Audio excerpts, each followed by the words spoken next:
Halo saudara-saudara yang terkasih di dalam Kristus, bertemu lagi di Summary Daily Bible School.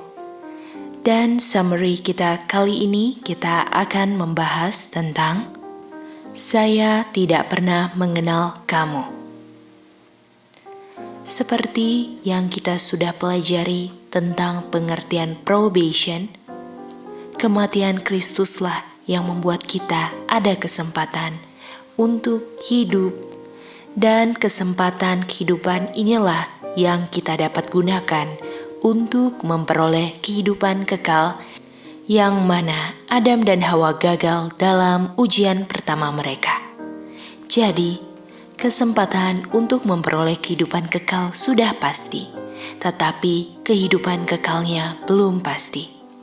Jadi, kematian kekal yang Tuhan Yesus amankan belum menjamin kehidupan kekal kita. Memang, kematian kekal Tuhan Yesus bertujuan agar saya bisa memperoleh kehidupan kekal.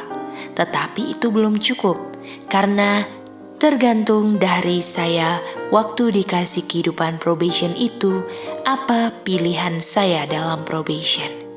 Jadi, ketika Tuhan Yesus mati kekal, itu bukan artinya kematian kekal tidak berlaku lagi untuk saya. Karena saya masih bisa mati kekal. Kenapa saya bisa mati kekal walaupun Kristus sudah mati? Jawabannya karena ada probation. Karena probation itu berdiri di antara kematian kekal atau kehidupan kekal. Jadi di dalam probation ini sangatlah tergantung saya mau pilih arah kemana. Pilihan saya mau kematian kekal atau kehidupan kekal.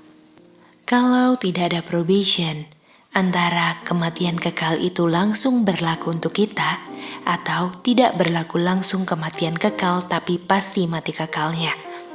Jadi karena keadaan saya yang berdosa harus menanggung kematian kekal, Tuhan memberikan probation kepada saya karena Dia mengamankan kematian kekal saya.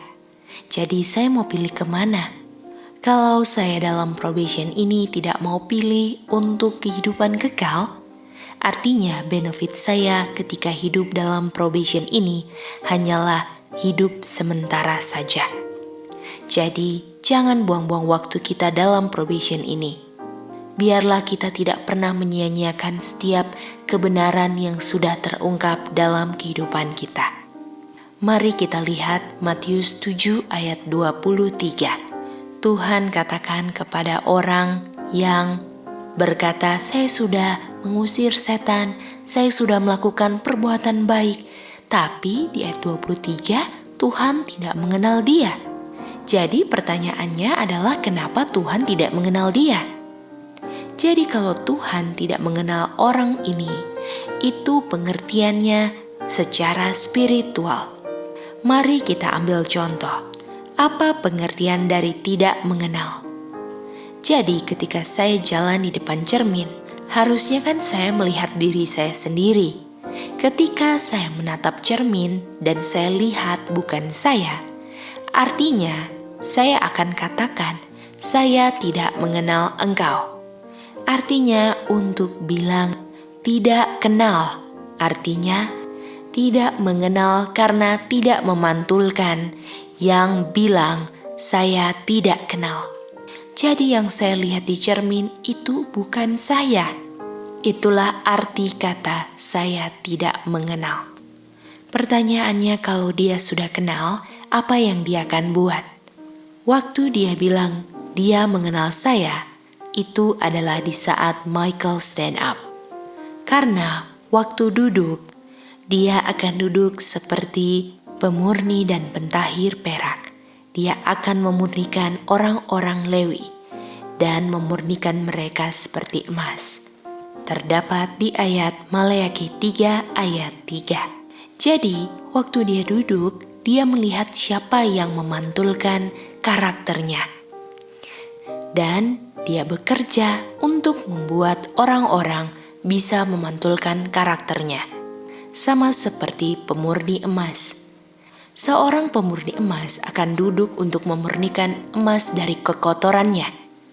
Dan ketika dia sudah melihat wajahnya terpantul dari emas tersebut, barulah dia bangkit berdiri.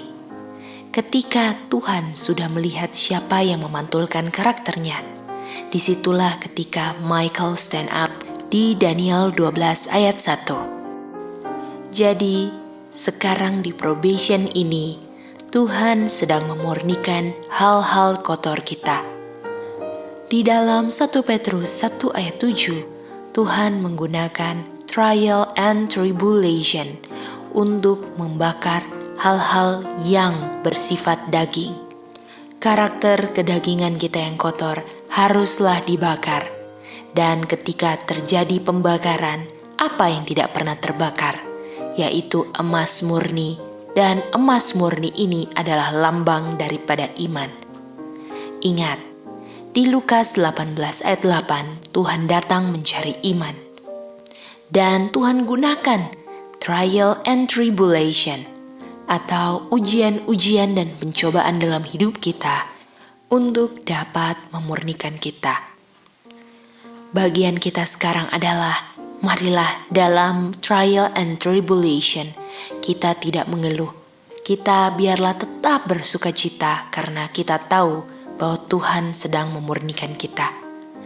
Kalau kita mengeluh, artinya kita tidak mengerti cara Tuhan dalam membersihkan kita. Saudara-saudara, pemurnian iman kita sekarang sedang terjadi di dalam probation. Apa yang sedang kita lakukan? Apakah kita menambah kekotoran dalam keabah jiwa kita? Atau pilihan-pilihan dalam kehidupan probation kita selaras dengan pekerjaan Tuhan dalam memurnikan iman kita? Terima kasih saudara-saudara telah mendengarkan summary kali ini. Biarlah summary ini dapat menguatkan iman kita di masa-masa yang sudah sangat genting dan singkatlah waktunya. Sampai bertemu di summary berikutnya. Tuhan memberkati.